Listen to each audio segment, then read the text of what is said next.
And yes, so there would now be, of course, let's go now to the fourth fundamental state right, of course, the right to property and jurisdiction. All right. So right to territory. Of course, what is territory? Of course, territory is the fixed portion of the surface of the earth inhabited by the people of the state. So this is permanent and indicated with precision because its limits generally define state boundaries.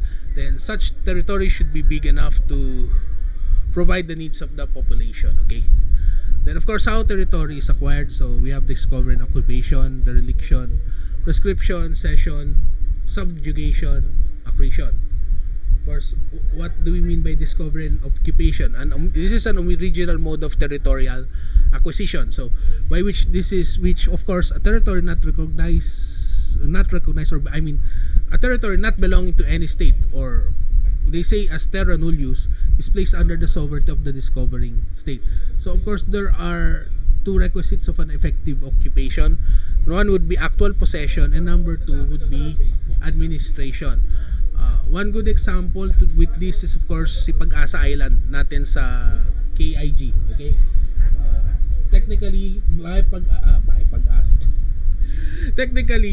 Pag-asa Island. Okay, Pag-asa Island is the lone island which is large enough to hold, it contains habitation, it contains trees, and it contains a small airport. Okay, so that practically Pag-asa Island is one of the islands which can be considered as effectively occupied. Remember that under our PDA 1596, the KIG is specifically well protected per se, or of course per paper, because of the provisions of the it's practically existing, di ba? Because of, di ba, sa PD 1596 nakalagay doon may effective occupation ka. There is a recognition that insofar as, of course, we see the actuality of effective occupation in Pag-asa Islands, and I think the last time the military said it was around 8 to 9 other small islands. Although in theory, we own those ones occupied by the Chinese. Okay? That's the point there. We lay claim to that. It is indicated in your RA 9522. It is also indicated in the new law, in your RA, in the baselines law, in your RA 12064. All right. Okay. So then of course we have dereliction. Of course, this is a mode of territorial acquisition in which the state, having sovereignty over such territory, physically withdraws from it with the intention of abandoning it altogether. So what are the two conditions? Of course, there's this act of withdrawal. Then there's this intention to permanently abandon such territorial acquisition. Then we have prescription. Of course, when we speak of prescription, it is a long, continuous, and adverse possession to vest acquisitive title in the claimant. So the duration, of course, under the international, there is none imposed. But of course, you have to note these two, discovery and occupation, because while there would be actual title, occupation is still needed to make such territorial claim effective. Okay, as I discussed previously, di ba? Kailangan mo talagang magkaroon ng occupation to have an effective claim. You just cannot just do a piecemeal compliance. It should be a full claim to all those rights, so that the counterpart cannot say anything at all. All right? Then cession. Cession is the transfer of territory from one state to another by agreement. So this is usually effected by familiar contractual transactions such as sale, barter, exchange, donation, even testamentary disposition. Then subjugation, well, this happens when territory previously conquered or occupied in the course of war by the enemy, when formally annexed, it is at the end of the war. So of course the elements would be conquest plus the formal act of annexation of the annexing country. Then accretion, of course this is under the concept of principle of accessio sedat principali, or the accretion that's going to be acquired by the land, it's going to be theirs. Of course, you have to consider our rules on accretion here in the Philippines. Of course, for all basic intents and purposes, it's the increase of land mass by a natural or artificial process. But we have to note on two things. I don't know if you have already I don't know if this was discussed already. If you took a property, note that the rules on accretion is this: if your accretion is in a littoral area or a seashore, you cannot get the accretion coming from from waters. Okay, you cannot bag example, meron kang beach sa Manila Bay na dagdagan ng lupa, hindi claimable yon dun sa owner. Kaya nga literally we call them as littoral owners. You cannot lay claim here under our laws littoral claims over lands. When we speak of littoral claims, these are claims on shores fronting the sea. Okay, under our civil laws, it's not stated that, well, it's silent practically, but it's not stated. But what is allowed, you know that what is allowed is not littoral increase or littoral accretion. What is allowed is riparian in nature. Your accretion should be formed, di ba? Sabi ng 1456 ba yun o 57 na civil code, di ba? That accretion should accrue to the riparian owner. Kasi ang pinag-uusapan dun lagi, napansin nyo dun sa part ng civil code, pinag-uusapan dun walang seawater, puro rivers, saka puro internal waters lang. Kaya nga, pwede ka mag-claim na accretion by way of rivers. Pwede ka rin mag-increase na accretion by way of an island, because that's also possible. Okay? So that's possible. Now, we now go to the components of territory. So, of course, we have that. I think this is in your preamble. So, terrestrial domain, maritime domain, fluvial domain, and the aerial domain. Okay. Alright, now let's shift now to the concept of right to jurisdiction.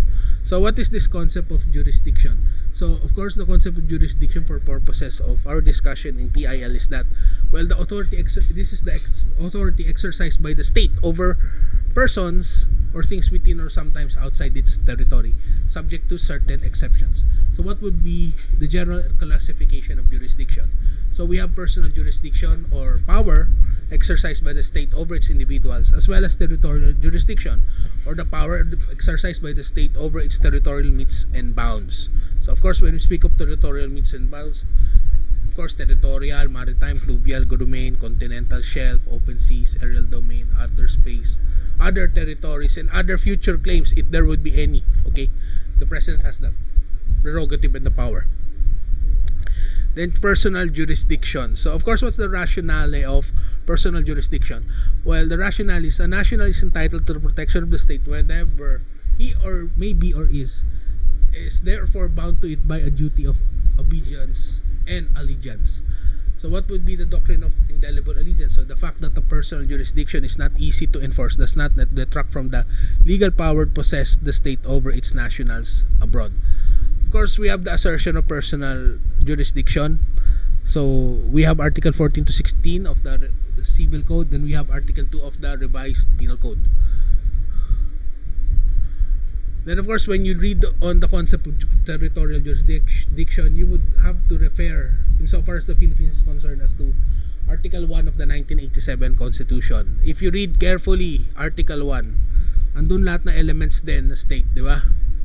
So especially the definition of national territory, it's not just it is not just defined as a textbook definition.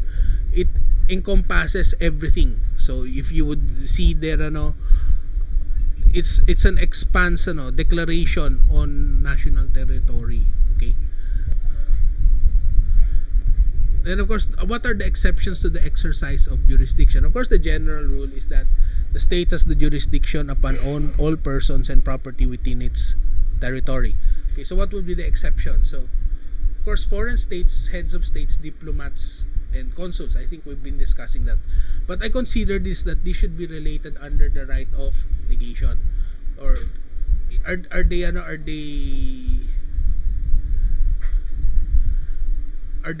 doing their tawag doon?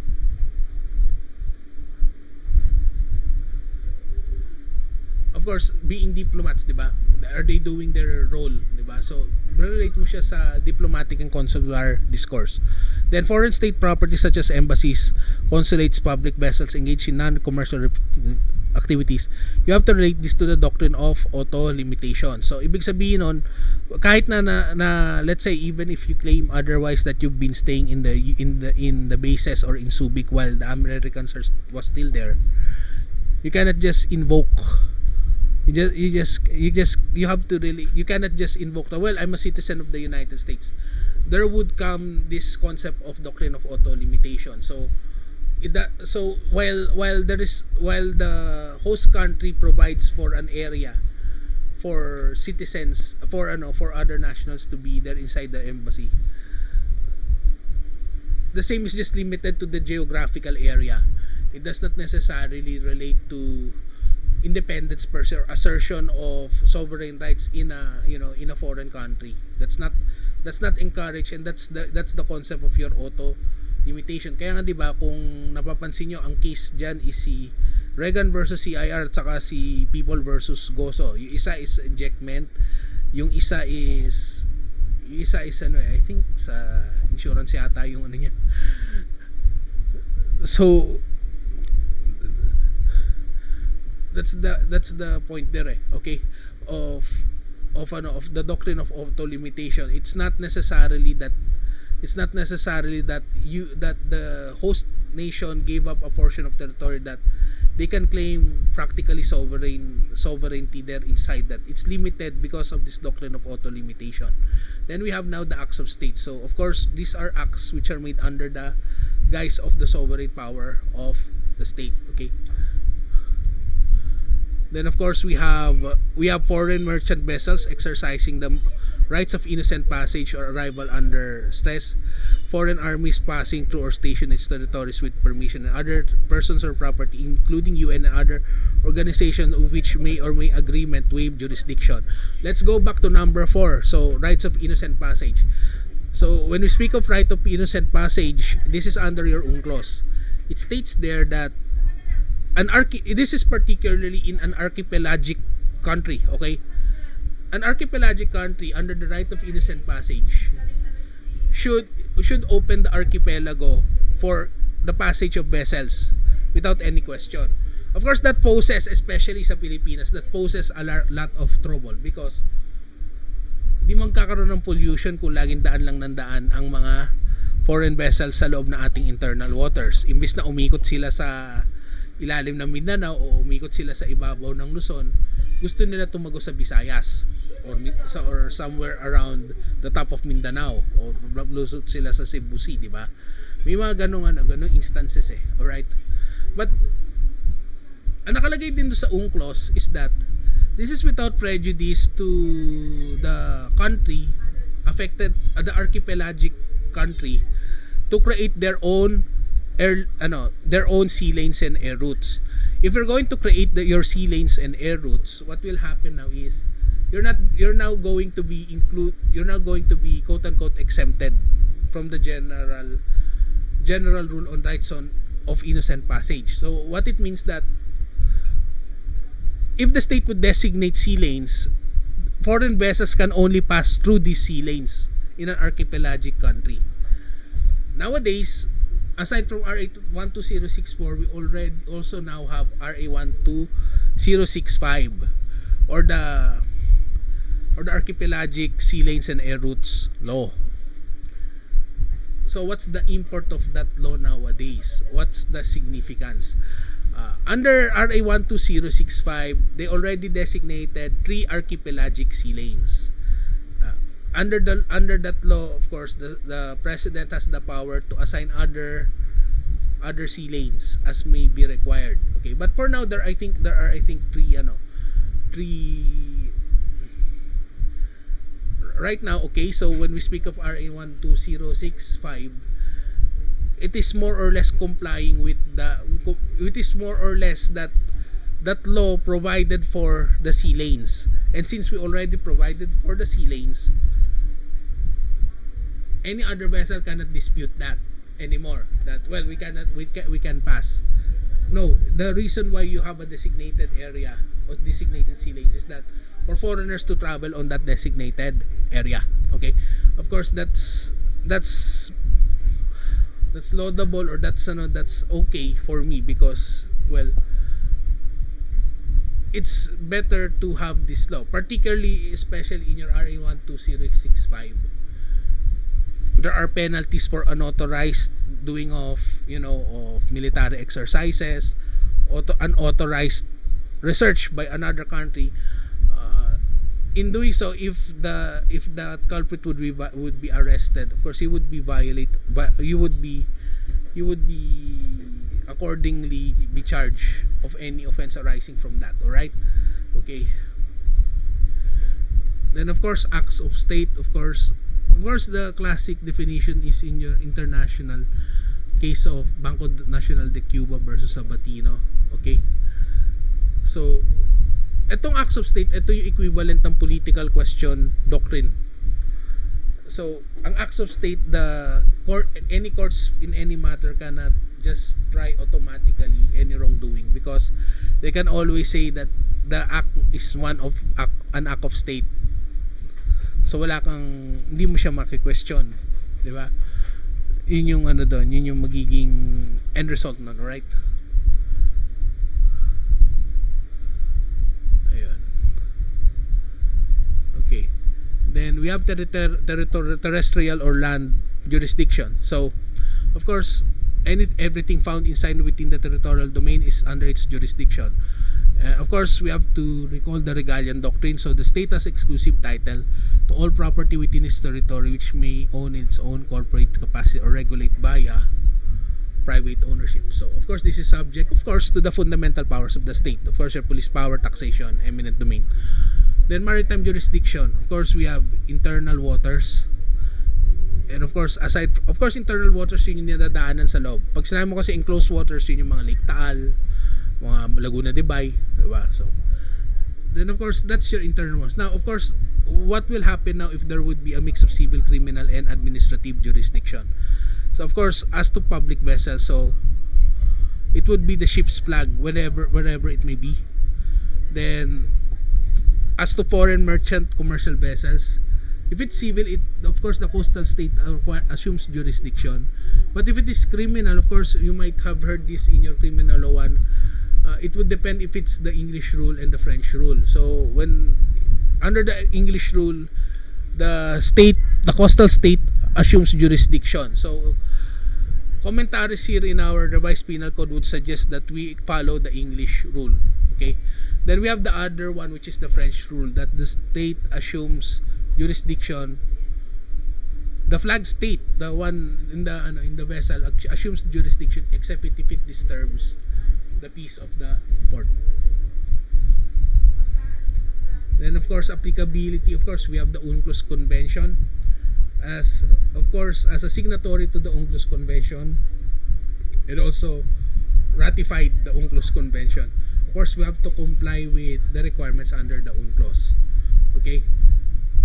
Then we have the aerial jurisdiction. So of course, even in your RA 12065, there is a mention on the Chicago Convention on the aircraft. Okay, so when you seek of aerial jurisdiction, it involves this Chicago Convention and other aviation related crimes and offenses. So itong Tokyo Convention, Hague Convention, this was created in the 70s kasi ito yung time na ang daming hina-hijack na mga eroplano. Alright? Then of course, you have to consider commercial treaties like the Warsaw and Guadalajara Convention sa commercial air transport. Yung Warsaw Convention, you would see that practically sa likod ng inyong mga plane tickets. 'Di ba?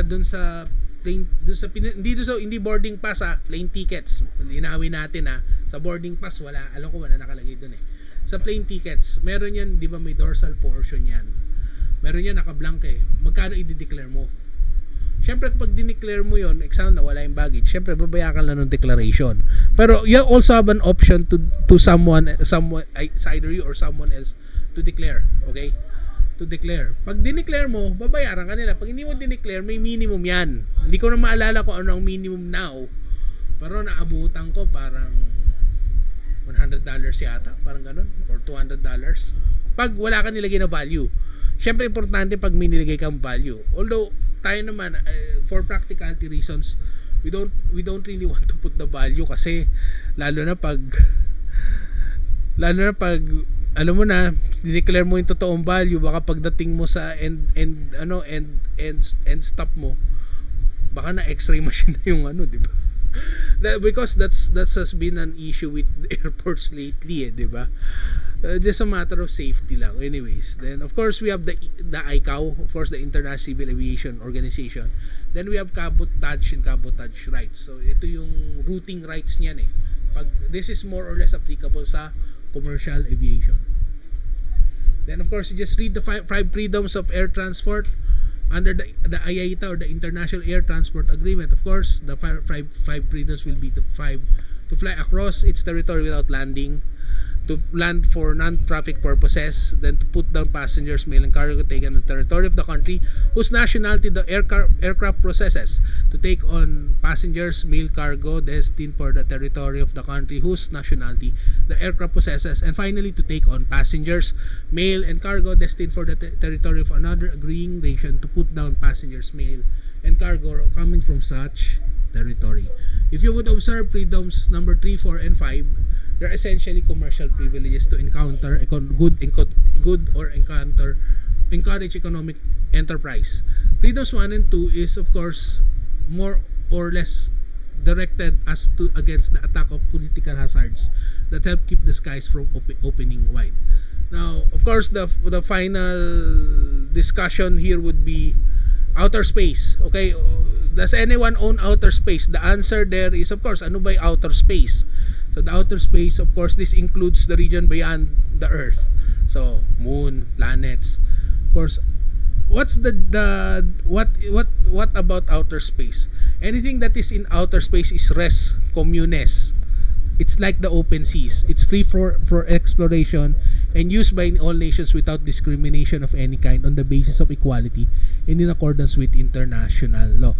Of course, there are several treaties. Of course, the Treaty on the Principles Governing the Activities of States in the Exploration on Outer Space, including the Moon, and agreement involving the activities of states on the Moon and other planets in around 1979. So this is our discussion on the right to jurisdiction and territory/property.